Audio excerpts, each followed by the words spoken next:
Okay, so we just started back. It was a very, very quick break. And we were watching Mogged, displaying basically the deck we saw a lot of the time this weekend, that is Blue-Black Tempo, versus Mono-Red.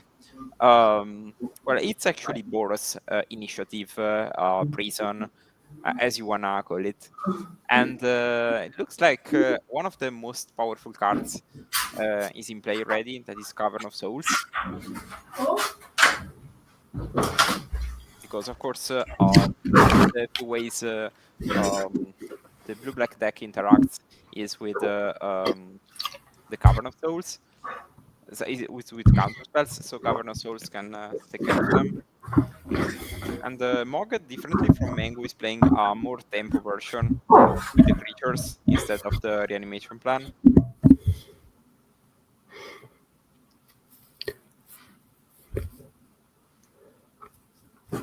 Looks like a Ponder is being cast.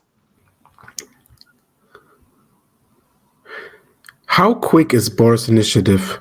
Is that a more mid-range deck, or is it actually a proper aggro deck? I think it's similar to a prison deck. So I wouldn't say it's quick, but it can win the game on turn one, like playing a Trinisphere into a deck that can't really overcome the mana inefficiency. Mm-hmm. So and also like you take down the game with the powerful initiative effects. So it's similar to the vintage deck, I'd say. It was very popular at some point because White Plume Adventurer was still in the format, and the deck was like the boogeyman. Chalice Right now for one, and that resolves. That is definitely at least some form of problematic. Yeah, I'm very curious if Mogged doesn't have a force or just have the borrower, because I don't think the Boros deck can really do much against a borrower. Is there a world where your hand lines up that you just let it resolve because you have some Baleful Strixes, Kairos, Murktide regions, or you're just saying, no, that's always too much of a problem? I guess it depends from your end. Since the Boros player is really behind on lands, it's probably might be fine to let it resolve if you have an immediate threat, and then you just save the force for something more problematic later. Looks like a Strix. That's a very ballsy move, considering basically half your deck has a mana cost of 1. You can't play Tamio, Brainstorm, Fatal Push, Ponder, Thoughtseize, Nihil's Babum. All of those you can't play. You do have access to Orcish Bowmasters, Murktide regions. Oh, Anointed Peacekeeper. We'll get to see. Was it countered? No, it was not even possible. And that is, quite a weak hand regarding the Chalice for one. Ay, ay, ay. Yeah, I think this is probably a hand you keep because you have cantrips. Like mulliganing in Legacy is actually very, very tricky with cantrips, but then of course you get turn 1 Chalice, and that's it, right? So normally, if you don't know what you're playing, your cantrips kind of secure that you have a choice during the game, and then you kind of keep what you select. Knowing that you're facing this matchup, especially how potent Chalice of the Voice can be, is that considered to be closer to a mulligan, or would you still say, yeah, we're just running what we see and hopefully it checks out 1 or 2 turns later? I don't know. I think I would probably mulligan, just because the things that the initiative can do are very, they are very good if you force it, because of course they need to play a Solent, they need to play a Mox, and then they need to play a card. So it's like a 4 for 2. But I know Mogged is the Grid Lord, and the like mulliganing with Brainstorm, no shot. You do have one shot casting Sync into Stupor on the Chalice, so meaning 1 turn you can free your hand, cast all your spells, and then maybe even find an answer. But until that happens, your opponent is still casting all of those spells. And here we see, well, most feared seasoned Dungeoneer. Yeah, and I think the Sink into Stupor has been named with the Anointed Peacekeeper, or at least I would be surprised if that's not the case.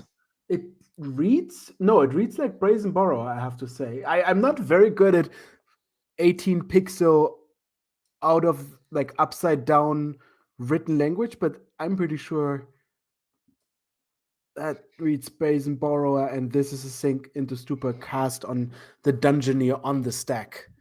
But that's like, you wanna do that? Like, sure, I don't care. Yeah, like You still have what are you your going to piano. solve? Yeah, exactly. It might have even been better just to bounce the Chalice, attack with your Strix to get the initiative at least once, and then go from there. Well, actually, I'm not sure how many basics Mogged plays, but if it just plays one island, then it's Mogged not. plays one island and a swamp. Ooh, okay. So I like your plan, I guess. Well, neither the less the Baleful Strix attacks without getting the initiative, and yeah, you're still locked. At least two of your cards can't be played because of that Chalice of the Void for one. And it's the daily Hedgehog Day of season dungeoneering. Now Yeah, this time, it's the season of the seasoned. yeah, seasons past is seasons future, is seasons present, is getting another basic land, and possibly worse. You do get to also get the initiative, but I mean that dungeon is hitting for a ton. Not only does it introduce the initiative, it also gets bigger every time it attacks. Yeah, I don't know. Like, this is a very very tricky spot for the Mogged, because now, like, erasing the initiative is always very very complicated. With And your Baleful Strix, yeah, attacking, you can also attack back with the Anointed Peacekeeper for 3. wow, and another initiative card. There is currently, I think, that is a human. Is a human berserk, so you can cast it out of the Cavern of Souls without being countered again. Wow. Yeah, all of those decks on the backbone of Cavern of Souls. Don't Like, letting them resolve, but well, Cavern of Souls makes them uncounterable, so there's nothing you can do about it. And them hitting the battlefield is the most dangerous thing. There's an Orcish Bowmaster. Ah, that was named Orcish Bowmaster for 4 mana. makes sense actually, even if right now is probably not super relevant, I would say. No, I would even say it's irrelevant. Like 1 damage or 1/1 that can't even really block Seasoned Dungeoneer. All right. First of all, we're getting the initiative. Thank you very much. Not I for think long, but at least for Mog now. Mogged really needs to do Rokaito, and I'm asking you a philosophical question. You're playing in paper, so there is no way that something prevents you to remember the chalice trigger. Do you fire a brainstorm and up? If my winning is 0, Yes. like I it depends on my mood. I would say there's a decent chance I just assume my opponent knows what they're doing, but then again, why wouldn't I? Like it is true that your opponent might forget. It's a possible outcome of a card they can miss, but and it's true, at least some form of brainstorm has been successfully cast under Jealous of the One, so Yeah, I mean, why it's a not? trigger. Why not? Indeed. But then the question is rather when, you know?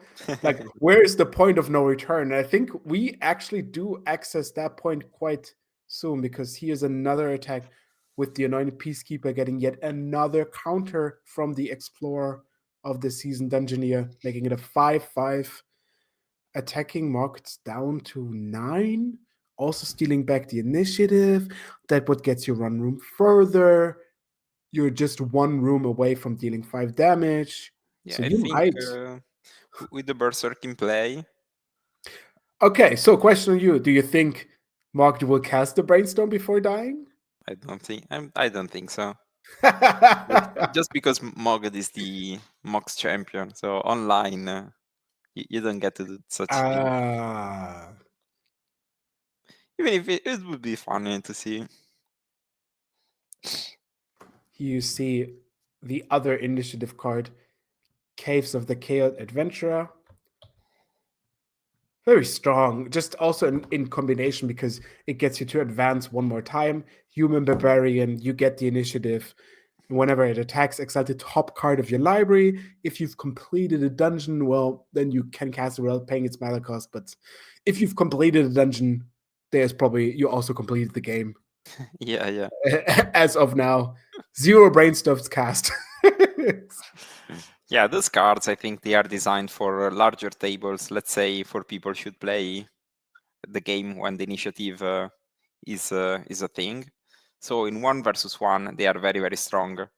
But I also think they are kind of reasonable in Legacy and even in Vintage because they incentivize a different strategy that is not the most obvious Force of Will, Ponder, Brainstorm, Days. So I kind of like that they are in the format. Of course, they are like decks. They play them. They're usually not great experience to be played against, but and like it's things that are in the format and they are fine. Like But in a basic form of magic, you're kind of asking your opponent if they play creatures and are able to attack you. And if that answer is no, well, then it's kind of on you choosing a deck where you don't really play a creature. It's like kind of reducing it. Let's say you have a Tarmogoyf that's a 6/7, you could still attack and get also the advantage of the initiative cards by not playing initiative. And the initiative cards, at least on the paper value, are a bit overcosted for their stats, right? Like nobody would play a 4 mana 3/4 that explores some of the time, or a 4 mana 5/2. No, no, no, no. You get the initiative, that's the payoff, but you have to also have to keep it, and that's not the easiest. yeah, I get that. I think like before the initiative was printed, like the prison decks used to run strange win conditions, like planeswalkers. I remember like Chandra, the 4 mana Chandra was a card that you was used in those decks.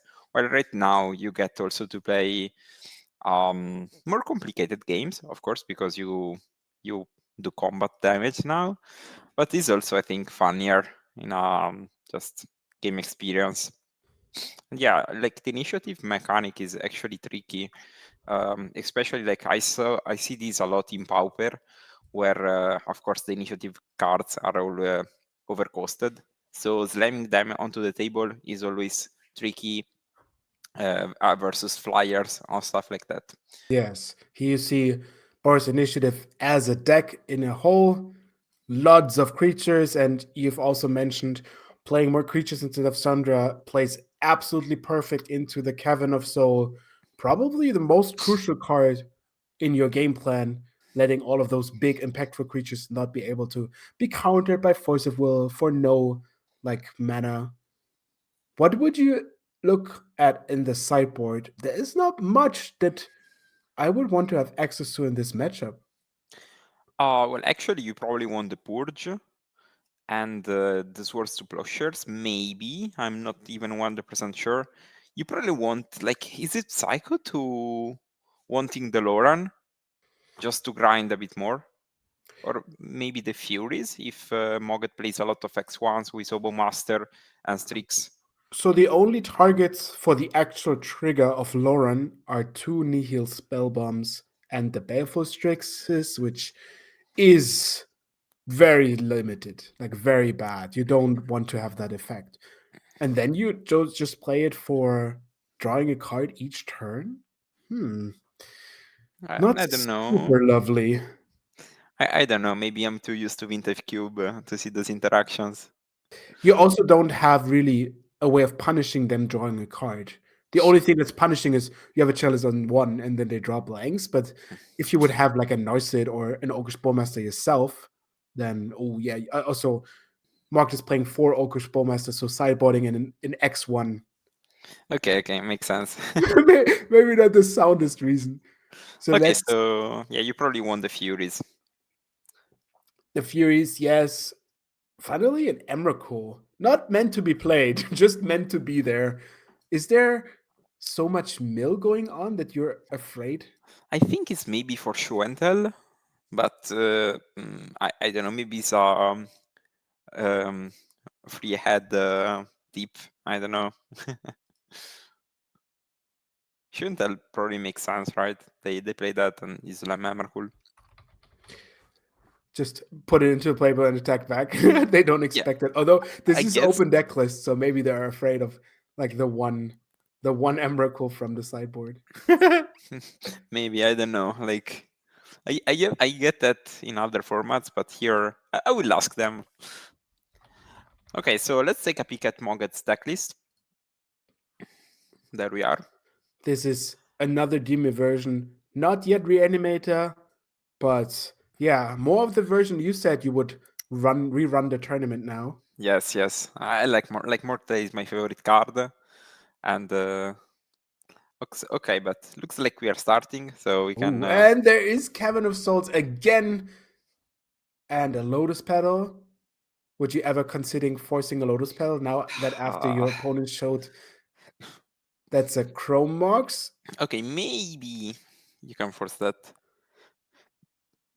Is there a point of sideboarding out all your forces? I think you can't really do that. You just hope you draw your wastelands and just counter the payoffs. And also, like there are four Cavern Souls in the deck, so. But maybe we see like consigned to memory on the Chromox. Wow, That is exactly what's going to happen. nice. Up them while you can. And there's another Chromebox. Oh no, now you feel really punished. No. Oh, that's not what you want to happen. Yeah. Usually multiple Chromeboxes are so bad. But now you actually get rewarded. There's a Force of Will for the Chromox. Wow. Third Chromox. Yeah, And you, the Chromox is the and play. But I think that's just a pass. Wow. Incredible fight over just a Chromox. Something so innocuous, but at least now Mocked won the fight, and there's a Thoughtseize. So was there a good payoff? Seasoned Dungeoneer, number 2, as Simeon Spirit Guide, and one of the best Q cards of all time, 4th EUL Gas. yeah, so I think we saw Mark waiting after getting the Chromox countered because he could technically play the fourth here, but decided against it. And maybe now we see a wasteland coming from Mogged. Wow, that would be so devastating.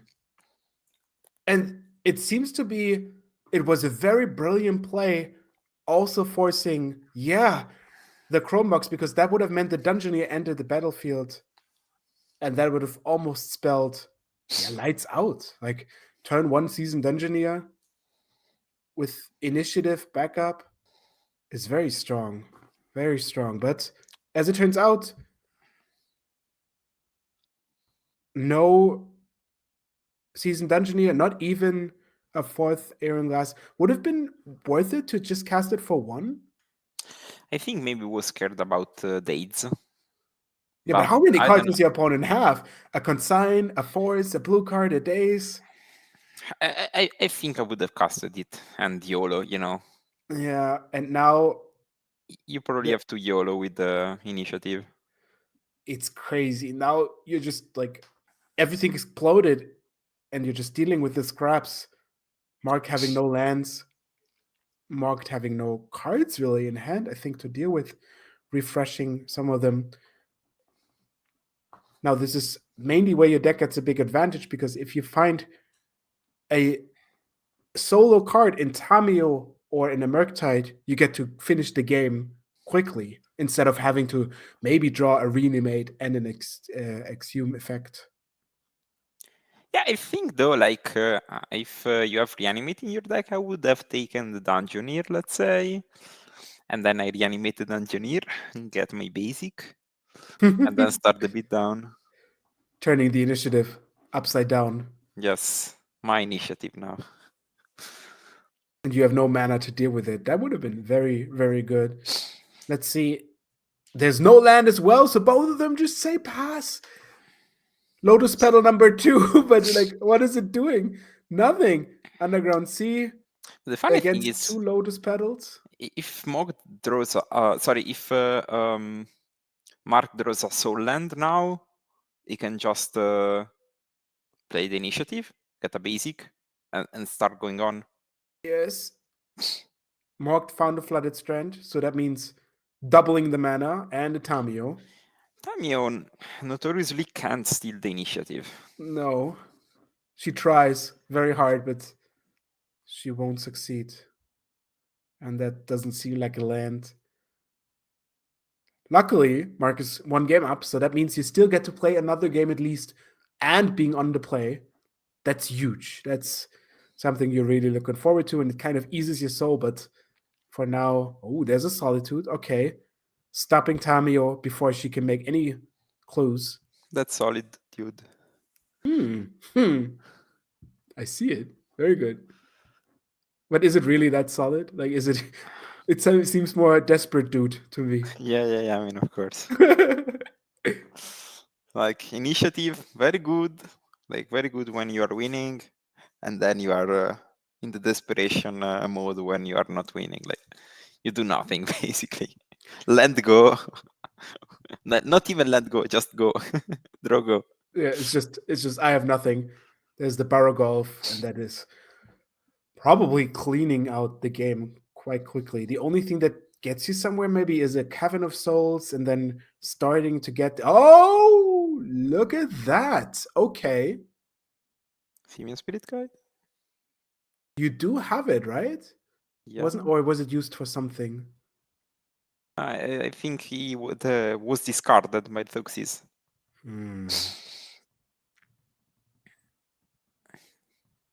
What is his naming? Like cleric, maybe?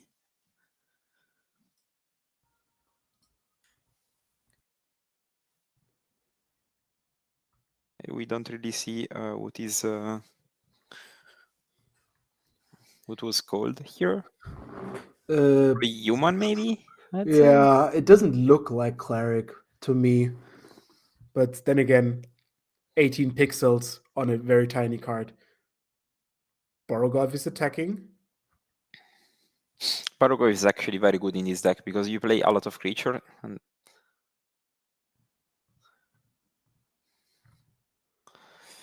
wow. Very fucked situation for Mr. Mark. Another attack. Huh. At this point, yeah, you already know you're up against the wall, but are they counting how big it is? I'm not super sure what happened, what is happening. They are shaking their hands.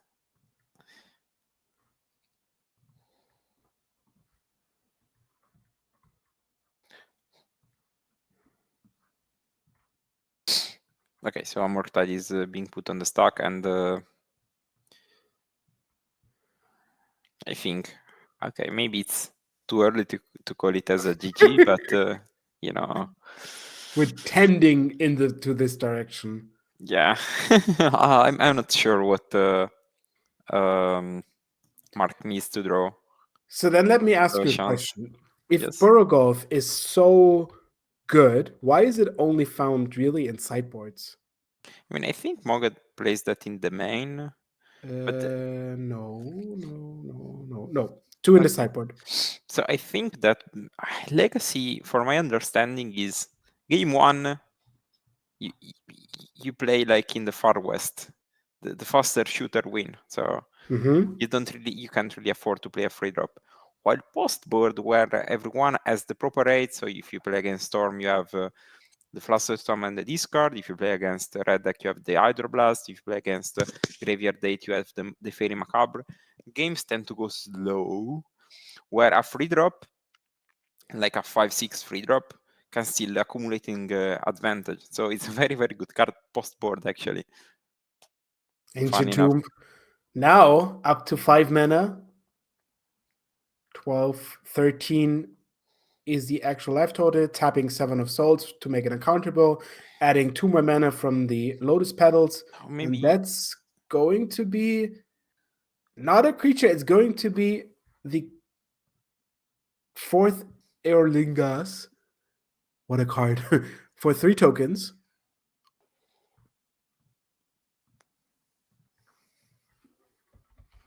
wow. Dates. 2 2s, red humanoid creatures with trample and haste. And if one of those creatures, or others for that matter, deal combat damage this turn, you become the monarch. Now, why are there only 2 tokens? I'm not sure. I guess maybe. It doesn't matter for now. Yeah, Either way, I think even 3 tokens wouldn't. you just Because, wanted to die as the monarch. That's yeah. before I go, I at least go in style. Yeah, I mean, probably it's fine because maybe the opponent forces it and you saw another card they sideboarded. I don't know. So Like, another game that would have went pretty differently, if you just decide to do the 4th eras on turn 1, you become the monarch, and that's a totally different game because all of a sudden, like your opponent has to attack you before you lose the monarch. yeah, and as we saw, like Mogged started to stumble on land drops after the wasteland. Yeah, I think that was kind of ballsy move, but it was probably the right move after your opponent like played the force plus consign to memory. Like it was so low on resources. I agree. And then you have a 2/2 and the monarch. You're drawing into lands because your hand is still stacked. You still have those seasoned dungeoneers in hand, so that means you have to find your Lotus Petals you used, but find more lands. But becoming a monarch is quite an easy way to draw a lot of cards. And I assume not much is changing here after sideboarding. What do you think Yeah. about engineered explosives? Is there something a world where you want that? Maybe because of Chalice, maybe because your opponent passes with Chrome Moxes and Lotus Petals. I'm not super sure. Maybe. It might be fine. But maybe it's more of an on the play card. I don't think I want that on the draw. For sure, I want the consign to memory and probably the Hydroblast, the Barrogoyf. And then the rest is unsure. Like, go for the throat can be fine. Force of negation, I'm not sure. You're definitely cutting the days, right? The day seems Yeah, I would get the days 100% and probably also cut. I'm not sure. Kaito seem horrendous. Yeah, I guess. Like if you ever cast, you have to attack with a creature and then keep the planeswalker around against a creature heavy deck. I'm not so sure. You probably cut them in spellbones, that's for sure.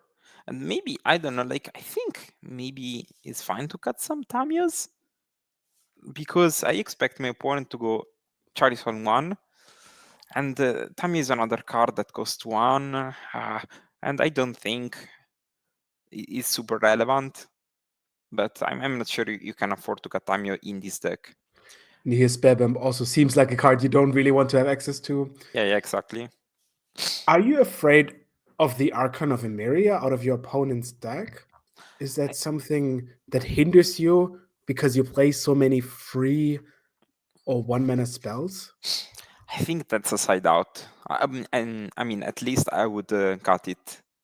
I don't really love Archon, just because the body is not super relevant because Strix and Tamio, and often like when it comes, your opponent can just play a regular game plan. I think you probably won that versus other decks like Storm or even in Mirror is strong because your opponent plays all their lands tapped and it's difficult to manage a flyer. Being on the play with your 2 mana lands into Chalice of the Void for 1 is a difference of night and day. If you can make that, your win percentage goes up by so much. And then even if you have a follow-up card that maybe lets you then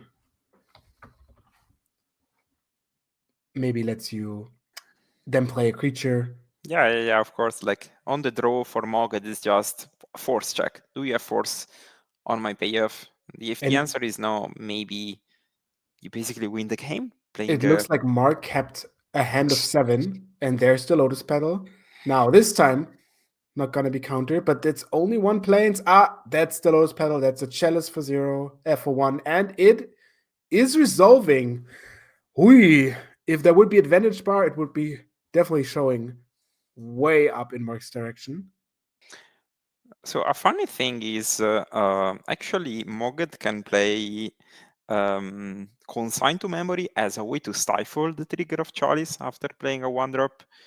I don't know if that's gonna be relevant, but it's still a funny thing. Oh, and it looks like Archon of Emeria. yeah, Look at I that. just trash talked it. And, Now all of your non-basic lands enter tapped, and players can only cast one spell each turn. Now, let me ask you a question. Is the consign to memory mana cost 2? No. it costs 1, but you can replicate it, and And then the replication doesn't get countered. yeah, exactly. It's like shattering spree. Oh. Now that's an interesting. So you could maybe even cast 2 things. Like if you have a lot of mana, you can cast 2 brainstorms and then counter both of those. Yes. Wow, that needs a lot of mana, but that's a cool trick. Yeah. Now, of course, Archon of America forbids all of those from ever happening, but definitely something that shows up once in 1,000 games. Oh, Yeah, and it's also, dazed. you can do like the coolest thing is you play a Veil of Summer Wait, and did I then you see consign the trigger. a Cavern of Souls? Sorry? I think I saw a Cavern of Souls, meaning that is very bad for Mocked if you don't choose to use the Cavern of Souls for the Archon. And when your opponent flutes mana with the soul Yeah. land, okay. Wait, not even doing that? I'm confused. Maybe I looked. Okay. So this is Even worse, I think. this is x equals 2. I think so, yeah. Fourth in the. How do you say that? Eorlingas? Eorlingas? Jorlingas, I think. Fourth Eorlingas. Is that a name? Eorlingas? It's something related to If Lord of Chet the Rings. knows, yeah, Yeah, if that Chet knows knows, is that a 100%. brand? But I get counted. Okay. So that means there's maybe no creature that supports a Cavern of Souls because you would have maybe chosen to cast a creature before, right? If you have a Cavern of Souls. I guess, but maybe not actually, because I think you take the 2 free mana from the City of Traitors, and then when that's gone, you can play the creature. Oh, yo, and that's actually very good news. Casting a huge Murktide, playing around Chalice, that is a whopping 5/5. And now all of your initiative card looks very sad. Wow. Yeah, there's the Cavern of Souls. And are you playing something with it? It names human. But now you have a 5/5 growing dragon. Actually, 6/6. 6/6, yeah, my bad. It's a 3/3 base. Crazy. Based. Doesn't change the clock, but maybe later when it still grows. Wow, so it turns out Mogged had all the answers and now even a wasteland to destroy the Cavern of Souls. Impressive. Nuked. Eorngas are the riders of Rohan from Lord of the Ring. It's the name of the fort they defend at the end of 2 towers. Now, I know this is more dangerous than I did that before, but I've publicly said that I have never watched Lord of the Rings. Oh. And last time it didn't go that well, but just But Is that something you want to do in your life, or is just I tried on my plane to watch it, but I fell okay? asleep like during the first hour of the first movie, which Okay, I would rules on count the as a plane. win. Which I would count as a huge win. Yeah, I mean, But maybe I definitely had friends saying that can't go on for much longer, like this game. All right, Murktide is gone. It got Solitude, and now we have Initiative card. There's still a chance for one, so that should technically do something to hold back Mocked, but as so far he Melodate, didn't like he if didn't seem to care. White Land return to end. Days, oh, so brutal. Yeah, Days nuts. Like we were considering boarding out Days, but we would have been stumped. Those days have been premium.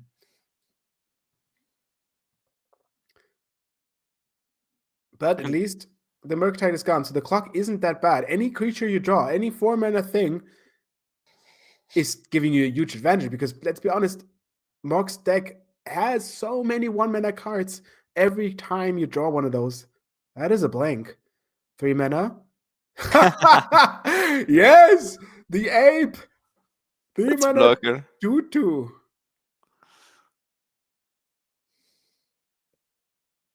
Wow. Yeah. That Grey Ogre can hold back a whole Orcish army. Yeah. But that looks like a Baragolf. It Yeah. is. But now I think like I'm not sure how big is this Baragov, but Well, creature, land, artifact, at least 3/4. yeah, grim situation still for Yeah. us. Attack? No. And Baragolfs are not known for making stuff better once they got hit. So they're definitely making stuff much, much more worse. Becoming bigger, giving you more cards. Okay, 4/5 Baragov. Yeah, and also like it's the fact that it has lifelink makes it very very difficult for the opponent to win a race. Like it buys you so much time. It's like it's very very strong card. Okay. An attack with all. Baragolf needs to be jumped in order to not get bigger and return a creature. You go to 7. Oh, that's all the wrong directions. Draw a card and Is that on board? So another serious ability. another Simian Trick, right? Well, And staying alive. I think maybe he needs like a terminus to flip this game. unlikely. Very, very unlikely. So does that mean Mocked will go as our first finalist into the match for Gaia's Cradle? Everything looks like it.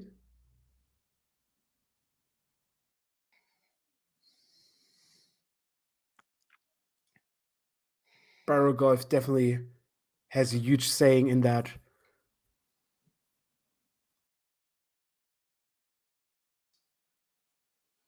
But no, they're having a little break. I think a judge call has been called. Huh. So yeah. So, in your expertise, what do you think? How many viable legacy decks are there where if somebody tells you they play that in a tournament, you wouldn't go, really? Well, actually, today I played against Dredge. The turn won me, and it was insane. So I think like legacies, like you can kind of play whatever you play as soon as long as you have a good plan versus like Nadu, and you have a lot of graveyard date. And especially if you're playing a deck that requires first knowledge from your opponent to know what you're doing, and second a kill. Like if I saw like some months ago, someone doing well in challenges with Blue Red Splinter Twin that was playing Soul Lands. It was insane. So I think I'd rather suspend my judgment and say, okay, show me what you got. How do you win? And can you replicate your win streak? And if it's reasonable, I say, yeah, you have my approve. Like I like to uh, I like to accommodate brewers. You get the Pete Gonti stamp of approval. Your deck passes in some form of the I don't know what's the different version, but the Lion's Den. It's like, show me, you have 5 minutes to present me your deck and show me what it does, and then see if I'm interested in it. Yeah, exactly. How many, like, do you actually follow all the formats on like the online published deck lists? Well, actually, I'm not as huge legacy expert as you probably think I am, but I try to follow all the formats. Right now, I'm not huge in Pioneer because it's difficult to keep track with it. Mm-hmm. But I look at basically every format. I also play some super odd formats. I got introduced to Duel Commander by to Pre-Modern. I was saying by Mengu and some English friends. And now I play both Duel Commander and Centurion Commander, that is basically the Italian version. And yeah, I just like to. I think like I used to play only Modern like last year, Mm-hmm. and I got burned out at some point. So I just said I want to play something else. And eventually, I got to meet a lot of amazing people. Like the vintage community in Italy is insane. They are so nice. Yeah, especially if it's harder to grasp a very big like amount of people than the people who actually do join the community. They're very happy and very like welcoming. Like Yeah, if everybody plays standard, you're just one of the standard players, for example. But if you're a potential like next vintage player for many years to come, it's like one of us. yeah, exactly. And also, I like the chill vibes they have, especially because like the more power level a format has, the more free wins you get. So you don't tilt. Like someone goes like Lotus Soaring, Tinker, Citadel, you're dead, and then you say, okay, sure, next one. While when people die on turn 2 by amulets, they got like ape mad, you know. Would you say that there's something comforting that sometimes you lose very early, but at least the game just took a minute and Yeah. then you go on to the next one? Yeah, 100%. Like that's what I was thinking about today when I lost to Storm on turn 1. Like at least it was quick. Like they play their stuff, draw half the deck, and I conceded. Well, with Breach, like sometimes you have the surgical, or maybe they don't want to operate the loop. I think like if you're playing like at the Pro Tour or RC, you ask your opponent to demonstrate a loop each time, so the game goes 30 minutes. Like with Breach, I think it's easier, but with Nadu, it was so much worse because it was easy to fizzle, and especially like playing on Magical Line, you could actually like time out.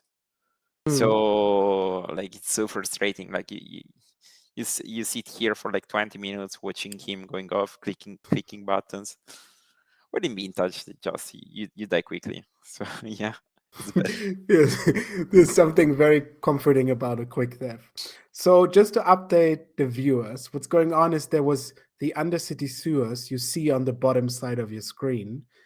That was meant to surveil a card, but they're figuring out whether that card was actually drawn instead of surveilled.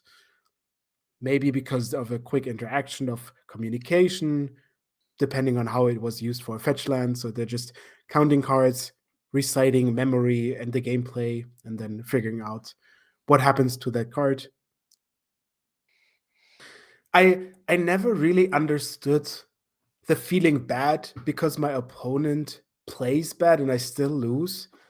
Like this is you're entering that sense of accepting that magic is a form of luck, but also like they're actively not playing optimally, so you even have more chance. Like if you would put the same amount of like outcome, but now you're playing against Taver, you'd have been smashed to pieces and you wouldn't even have had a chance in that game. But you somehow still have a chance and they drew out, or maybe like something else happens, right? Then that's what it is. So you should be happy.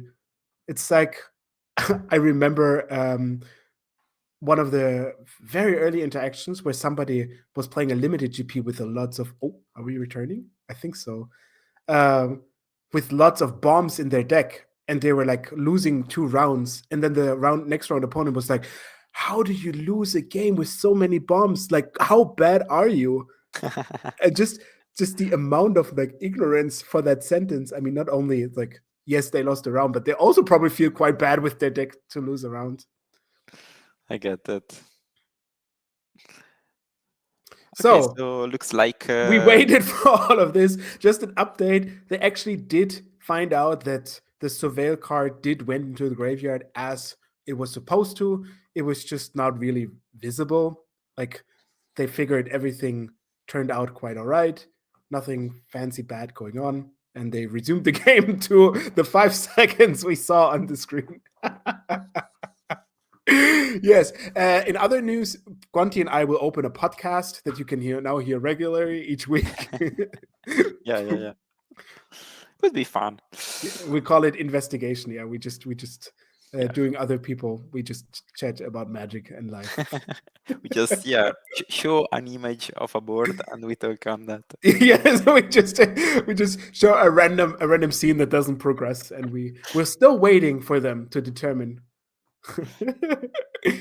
So, okay, let me update what's going on. We are done with the semifinals. Mogged won and Andrea won, so that means we're going to have a finals of Italy versus Greece, Mogged versus Andrea for the Gaia's Cradle here in the Unity League. This is the legacy event. After yesterday, we crowned a champion, well, again, in the modern, winning the Library of Alexandria. Today, we're crowning a legacy champion with just one more game, one more match left. And we're going to take a quick break, showing you how the Unity League works and some of the commercials, and then we'll be right back for the finals.